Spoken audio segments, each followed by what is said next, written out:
Have you ever wondered? Hey everyone, welcome back to Inquisitive Creation. My name is Gilo, and I will be your trusted companion to explain things you ever wondered about but does not exactly know what they are. In today's video, we're diving into a topic that should be on everyone's radar: the potential diseases that could ignite the next pandemic. We'll uncover emerging pathogens, their effects on public health, and how we can proactively prepare for them. But before we delve into the details, don't forget to hit that subscribe button and ring the notification bell to stay ahead of the curve on this vital issue. If you find this video enlightening, make sure to give it a thumbs up and share it with your loved ones. Let's empower each other by staying informed and prepared. Now, let's get started on this essential journey. At this year's World Economic Forum in Davos, Switzerland, held from January 14th to 19th, a panel of health industry leaders took a break from economics to discuss planning for the potential outbreak of a hypothetical disease X. This term, designated by the World Health Organization, represents an as yet unknown infectious condition that could lead to an epidemic or pandemic. The goal is to prepare for a future scenario where scientists can rapidly respond to Disease X by quickly developing and distributing a vaccine. Disease X was added to the World Health Organization's blueprint list of priority pathogens in 2018. This list highlights diseases that require urgent and accelerated research and development. The concept of Disease X acknowledges that a serious international epidemic could arise from a pathogen currently unknown to cause human disease. While Disease X remains unidentified, experts at the World Health Organization and other leading health organizations have flagged several other pathogens as potential sources of future pandemics. Let's find out what are these harmful diseases and get to know more about them. Number 1. Another coronavirus. To diseases on the World Health Organization's 2018 blueprint list were Middle East Respiratory Syndrome coronavirus, also known as MERS, and Severe Acute Respiratory Syndrome, also known as SARS. Both are coronaviruses that jumped from animals to humans, causing significant outbreaks in the past 2 decades. Given the events of 2020, the potential for the next pandemic to involve another coronavirus is a realistic concern. While debates persist about whether COVID-19, also known as SARS-CoV-2, originated from a lab or an animal source, what's often overlooked is the ongoing trend of pathogens jumping from animals to humans. Moreover, neither MERS nor COVID-19 is over. Wastewater data suggests that COVID-19 infection rates may be up to 19 times higher than official reports indicate. According to the World Health Organization, the pandemic continues, officially causing around 10,000 deaths per month. Since only a handful of countries report deaths accurately, the true toll is likely higher. Additionally, between 6% and 10% of those infected with COVID-19 may develop long-term effects. Even more concerning is the possibility that the virus circulating globally could evolve into a more severe variant at any moment. The ongoing challenges of these diseases underscore the need for vigilant monitoring, robust healthcare systems, and continued research to prepare for potential new outbreaks and manage existing ones. Number 2. Crimean-Congo hemorrhagic fever. Crimean-Congo hemorrhagic fever, or CCHF, is a viral disease that poses a significant public health threat due to its high mortality rate and ability to spread through both animal and human hosts. The disease is caused by the Crimean-Congo hemorrhagic fever virus, a member of the norovirus family. It is primarily transmitted to humans through tick bites or contact with infected animal blood. CCHF is commonly found in a wide range of wild and domestic animals, including cattle, sheep, and goats, which can act as hosts for the ticks that carry the virus. This creates multiple avenues for the virus to spread from animals to humans. The disease is endemic in regions such as Africa, the Balkans, the Middle East, and parts of Asia. However, climate change may expand the range of the tick species that carries the virus, potentially increasing the risk of outbreaks in new areas. In addition to being transmitted by ticks and animals, CCHF can also spread from person to person through contact with the bodily fluids of infected individuals. This includes contact with blood, saliva, urine, or other bodily fluids. Initial symptoms of CCHF include fever, dizziness, headache, nausea, vomiting, diarrhea, and confusion. As the disease progresses, it can lead to lethargy, liver enlargement, severe rash, and bleeding from the mucous membranes. The fatality rate of CCHF is around 30%, making it a severe disease with the potential to cause significant health impacts. There are currently no licensed vaccines available for CCHF, although research and development efforts are ongoing. This limits the options for preventive measures against the disease. Treatment for CCHF is primarily supportive, focusing on managing symptoms and complications. This lack of specific treatments makes controlling the disease more challenging, given its potential for high mortality rates and ability to spread through both animals and humans. CCHF is a disease that health authorities worldwide continue to monitor closely. Preventive measures, including tick control and protective clothing for at-risk populations, as well as the development of vaccines and treatments, are essential to managing this serious health threat. Number 3. Paramyxovirus.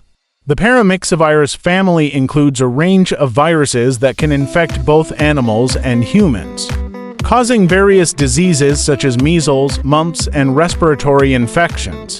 However, certain paramyxoviruses, particularly the henipaviruses like Nipah and Hendra, have raised concerns as potential causes of the next pandemic. Henipaviruses, such as Nipah, have high mortality rates ranging from 45% to 75% of those infected. This makes them particularly dangerous as they can cause significant loss of life in an outbreak. These viruses can jump from animals to humans. For example, Nipah virus has a natural reservoir in fruit bats and can infect domestic animals like pigs, which can then transmit the virus to humans. Some paramyxoviruses, such as Nipah, can spread from person to person through close contact with bodily fluids. This makes controlling an outbreak more challenging and increases the potential for rapid spread in communities. There are currently no licensed vaccines for Nipah and Hendra viruses. This lack of preventive measures leaves populations vulnerable and complicates efforts to control outbreaks. These viruses can infect a variety of hosts, including wildlife, domestic animals, and humans. This versatility increases the potential for the virus to spread across different species and geographies.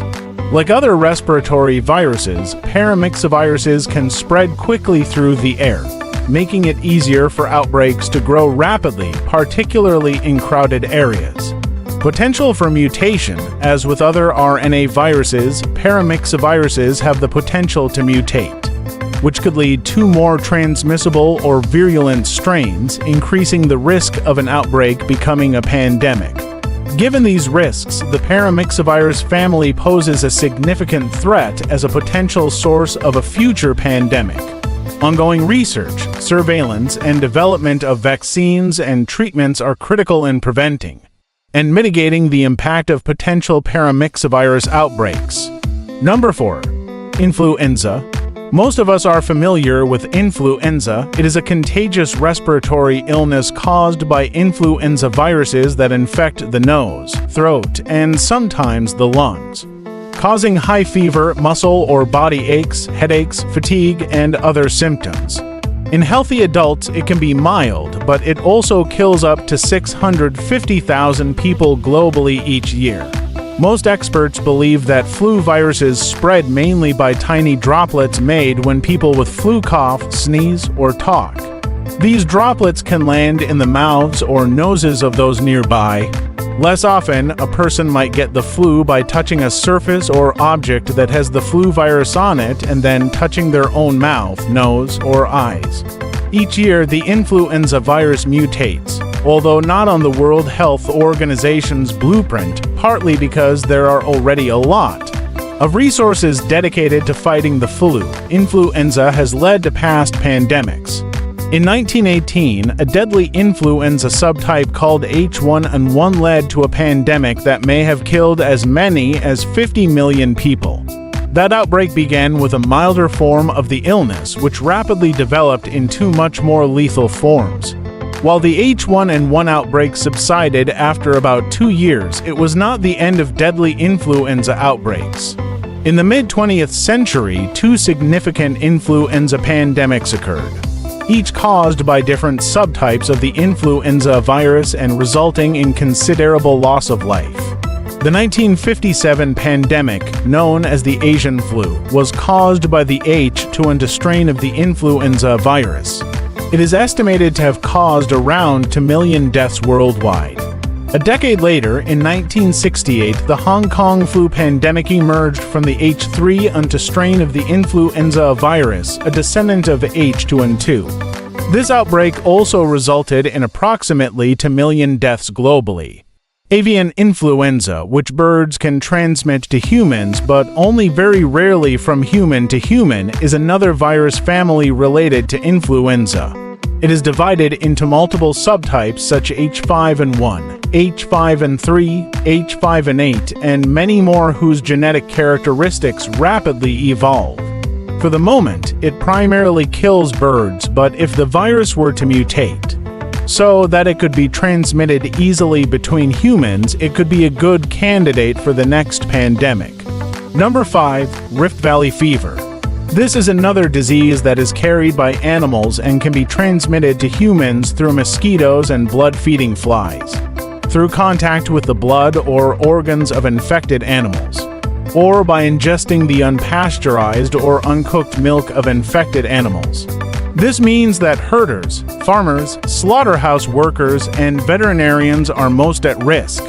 In humans, it can be either a mild, flu-like illness or severe and deadly. Although the disease was once restricted to Africa, 2,000 cases were reported in Saudi Arabia and Yemen. Although human-to-human transmission does not appear to occur if these changes or the ticks that carry the disease spread to other areas with global warming, Rift Valley could be a candidate for the next pandemic. Number 6. Zika. First identified in Uganda in 1947, Zika is a mosquito-borne virus that is spread from animals to humans.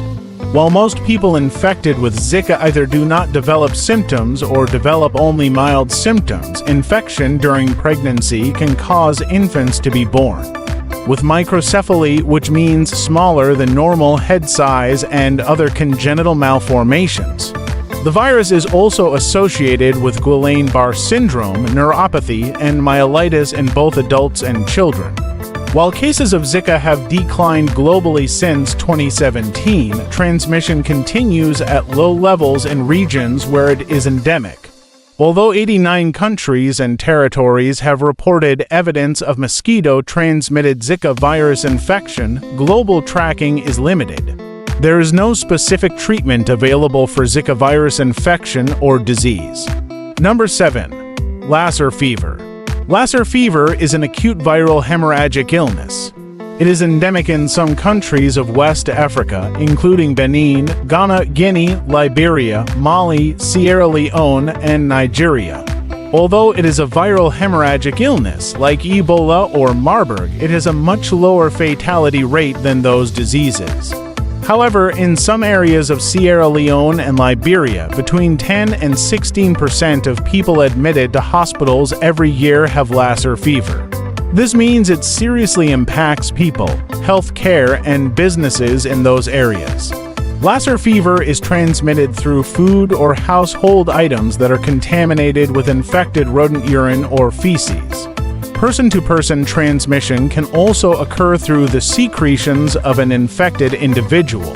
Fatality rates among people hospitalized with severe cases of Lassa fever are around 15%. The good news is that the antiviral drug ribavirin has been used to treat the disease successfully.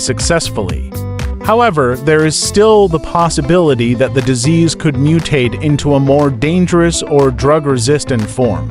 And finally, number 8, Disease X. As I mentioned earlier, this is an as-yet known disease, and there is no way to tell when or where it may emerge, only that history tells us it eventually will. Recently, scientists have warned that ancient viruses frozen in the Arctic permafrost could be released with the warming climate and lead to a pandemic. Researchers have already isolated some of these so-called zombie or Methuselah viruses, demonstrating that they do exist. Virologists around the world are united in acknowledging that they still don't know what viruses are lying out there in the permafrost. But majority think there's a real risk that there might be one capable of triggering a disease outbreak. We have to assume that something like this could happen. In fact, researchers are planning to develop an Arctic monitoring network to track diseases caused by ancient microorganisms as soon as they appear. That wraps up our discussion on potential diseases that could lead to the next pandemic. Staying informed is key to keeping ourselves and our communities safe. Remember, the more knowledge we have, the better we can prepare for and respond to any health threats. If you enjoyed this video and found it informative, please give it a thumbs up. Share it with your friends and family so they can stay informed too. Don't forget to subscribe to my channel and hit the notification bell so you never miss out on our latest videos. We've got more important topics like this coming up. Your support means the world to a newly starting YouTuber like me. This is your friend Gilo, signing off from Inquisitive Creation. Thank you so much for watching.